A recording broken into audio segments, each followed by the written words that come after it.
I was riding with some friends and I was supposed to get in the back seat of a sports car. Now, this sports car was two doors, and I just felt this don't don't go in the car. My friends were like, oh, Deborah, you can get back in the car.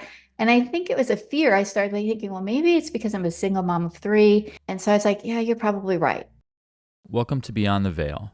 Today we have Deborah Martin sharing her incredible journey from seeing spirits as a child to experiencing near-death episodes and ultimately becoming a healer.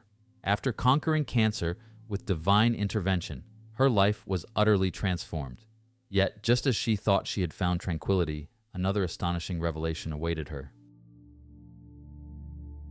Hi, I'm Deborah Martin. I'm a certified research medium with the Windbridge Institute. I'm going to tell you a little bit about my journey and how I became a healer, how I became a medium. So, I had the gift of seeing spirit when I was the age of 4.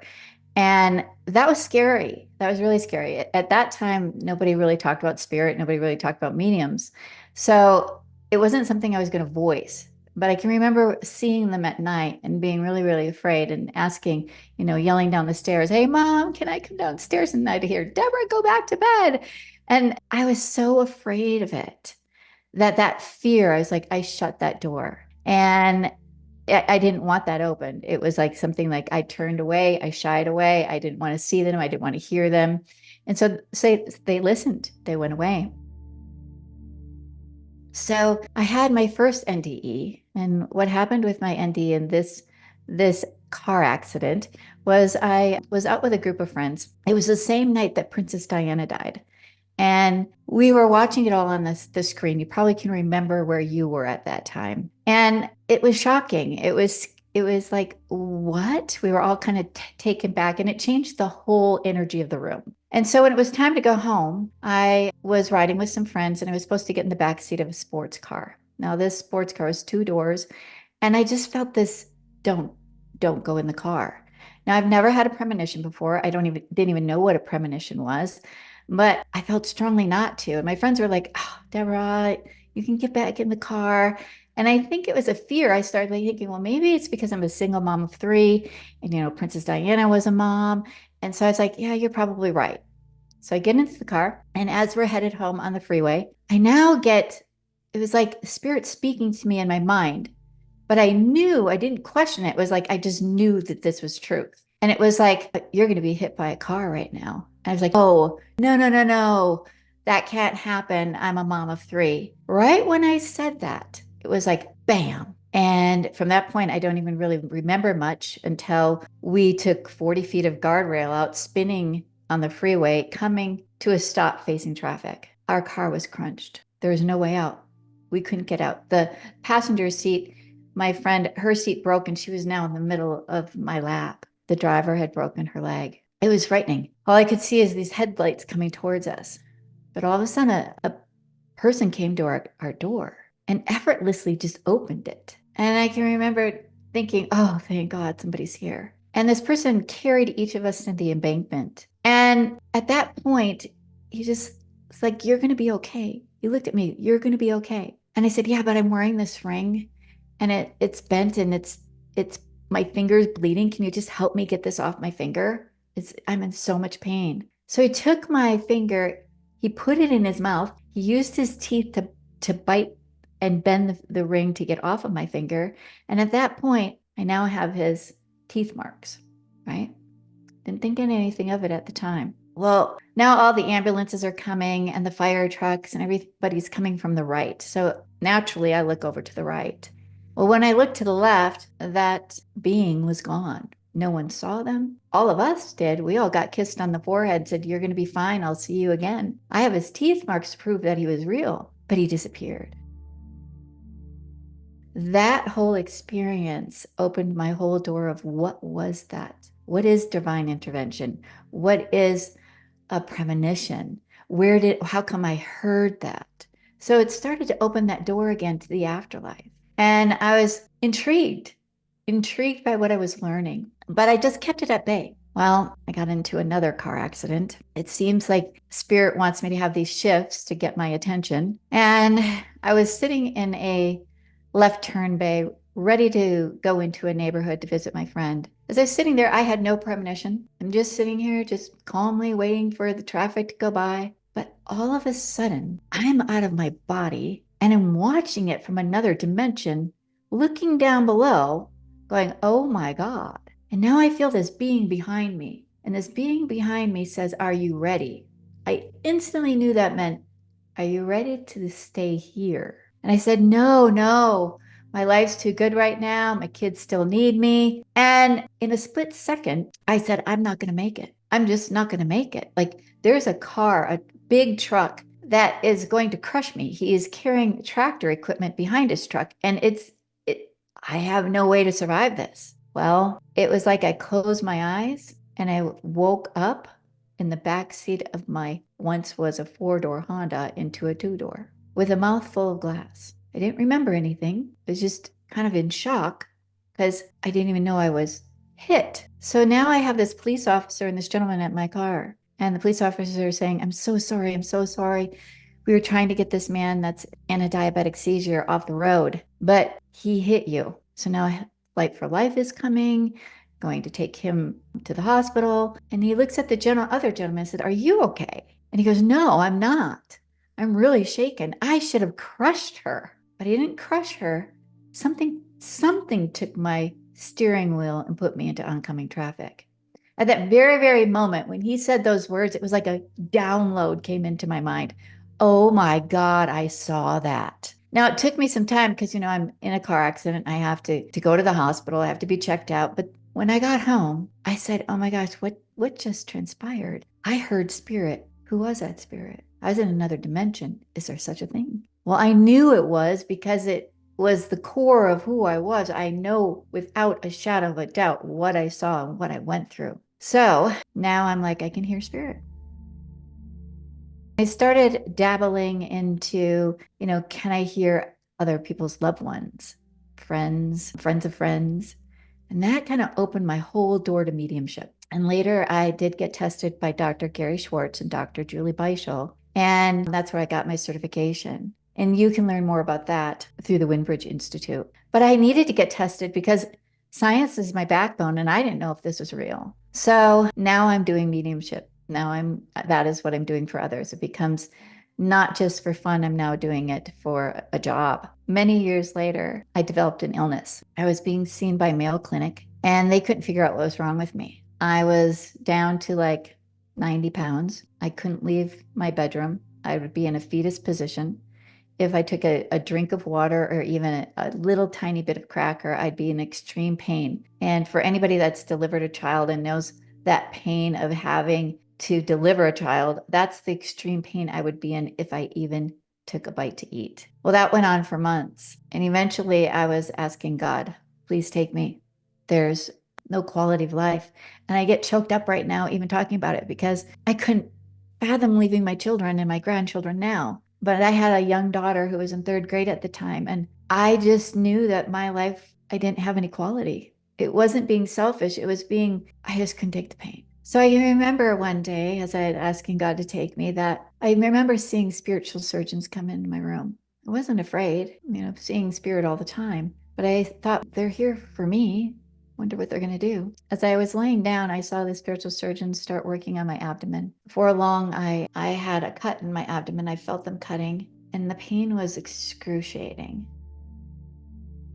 At some point, I thought, I don't know if I can take this. I just don't know if I can take this. I took a deep breath and I said, Deborah, you have to. So let's just remove your mind.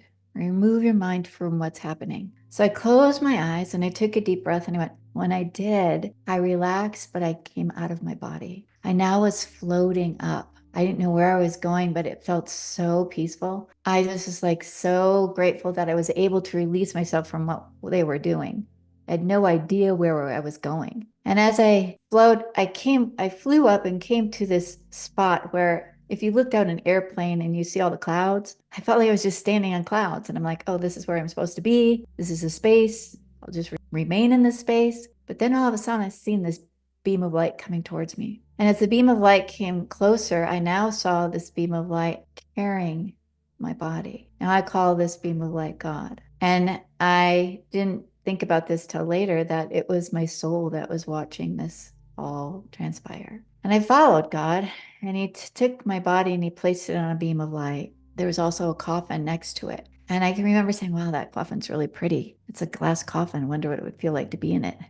I thought, Deborah, probably not a good idea to go try it out. So he proceeds to take me in this dome. I said, why do we need to go into this dome? I'm asking lots of questions. He says, because this is between you and I. And if I'm taking you into this dome,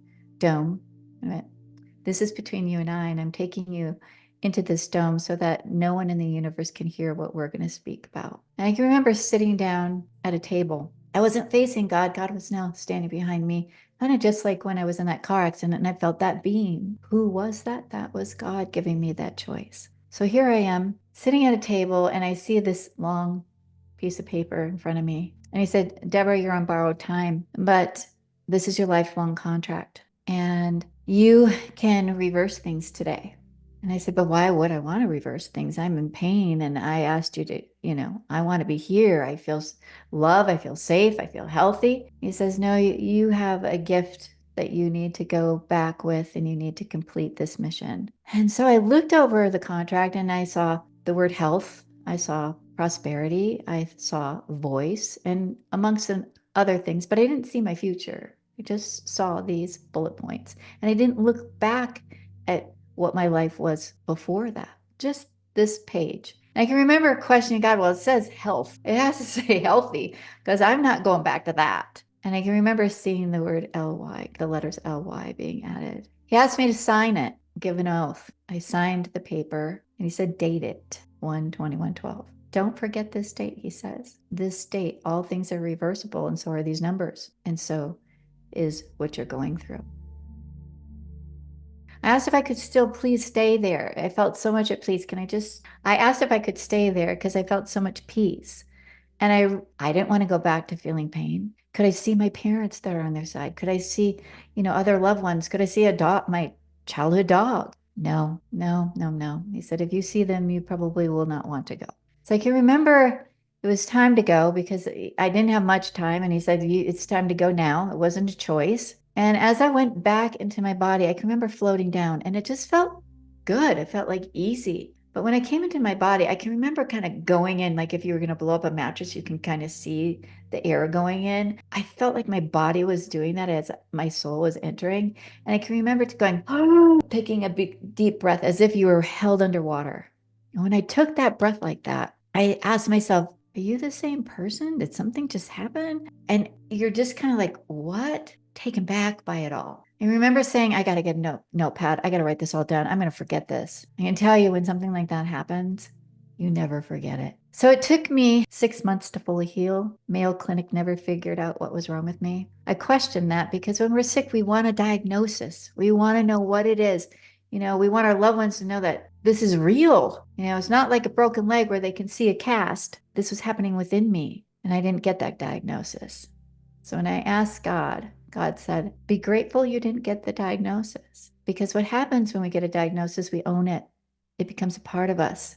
We start saying, I have this. And then we give power to the name. Without that, I didn't have anything to give power to. But I did sit down and I did take notes and I did follow, my guidance, what God was teaching me along those 6 months. And I did heal. So I go back to that contract, my new mission, my new duty. I was given the gift of healing. And I started to witness doing healings on, friends and family, just like I started my mediumship. And I did a session for a family friend. She lived out of state. So it was going to be a distant healing. Never did that before. She had tongue cancer. And she was like, Deborah, I'm going for surgery. And they're, really good chance that they're going to cut my tongue off. Could you just pray, heal it so that I can keep my tongue? That's a large order. But I knew that it wasn't me that was going to do this. I was going to remove myself and allow God to do this and just be her proxy for the healing session. I can remember during the healing, my tongue hurt. I'm like, oh no, are they cutting it off? So I have no idea what's transpiring for her while she's in the hospital. But when it was finished, her mom called me and we were both in tears because I heard her say her tongue was saved. When you start to witness these types of miracles, you know that something bigger is taking place. So I began doing healings for people all over the world. And life is good now, right? I'm now doing and serving my purpose. Well, then cancer appeared. I was in my best physical form. I was happy. Like this came out of nowhere. But I can tell you, I was dealing with a hemorrhoid. And I can remember going to the doctor 4 months earlier than when I got diagnosed and asking the doctor, is there something I need to worry about? Nope, nope, nope. Don't worry about this. Just go home. Everything's going to be fine. Well, 4 months later, I wake up hearing the voice telling me that loud and clear, you need to get this removed now. And when you hear something like that, when you hear the words, you need to do something, pay attention. Our ego is usually, I need to get the laundry done. I need to go to the grocery store. But when you hear you, it's a direct order. So I immediately made the doctor appointment, met with the doctor, and she's like, what are you here for? I told you we're not going to remove this. I said, intuitively, I know that I have to have this removed.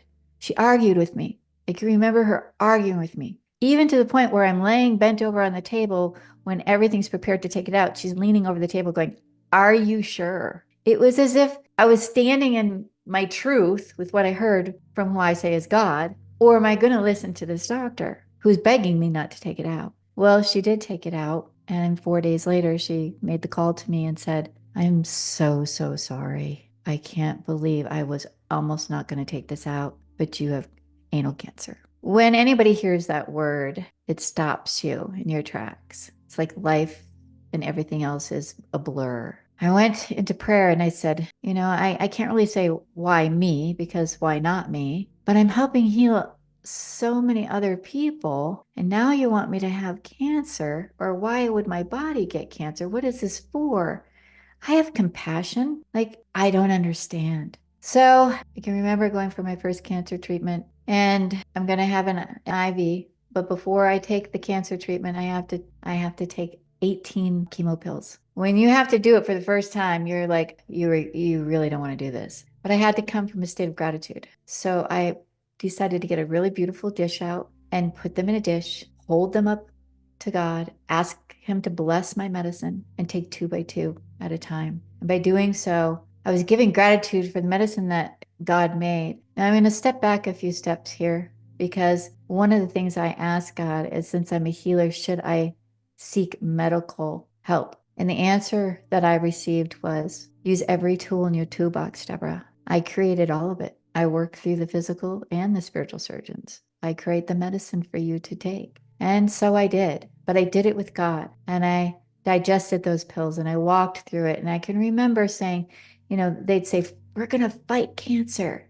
It didn't feel right to me. So I would lay down on a healing table and I'd say, okay, what do I need to do? Love yourself and love your cancer. All right. So I started sending love to my body, and I started talking to the cancer and asking the cancer, what do you want to teach me? What are you here for? What are you giving me? I used to call him the beast inside me. I learned many blessings from that cancer. I now, when I am healing someone that's going through cancer, I've walked that walk. I can hold their hands, truly hold their hands, where before I thought I was holding their hands, but not at this level. So I now called the beast my beauty and my beast. If I look back from when I was 4 and started seeing spirit where I was so afraid, I now see that spirit was there to protect me, to love me, to let me know that I was not alone. Spirit showed up in that car accident to protect me, to be there with me. Spirit showed up when I was out of body with my other accident, and when I had my conversation with God,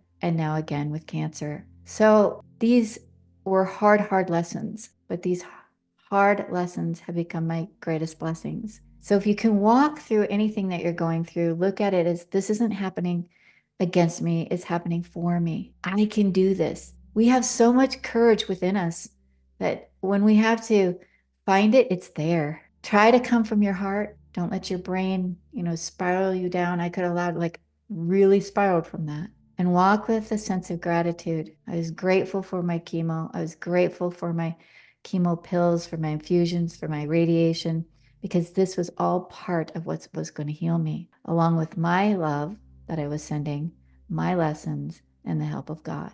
So know you're never alone. With God, all things are possible. Now through my healings, I'm witnessing so many miracles worldwide. And my message here today for you is to never lose hope.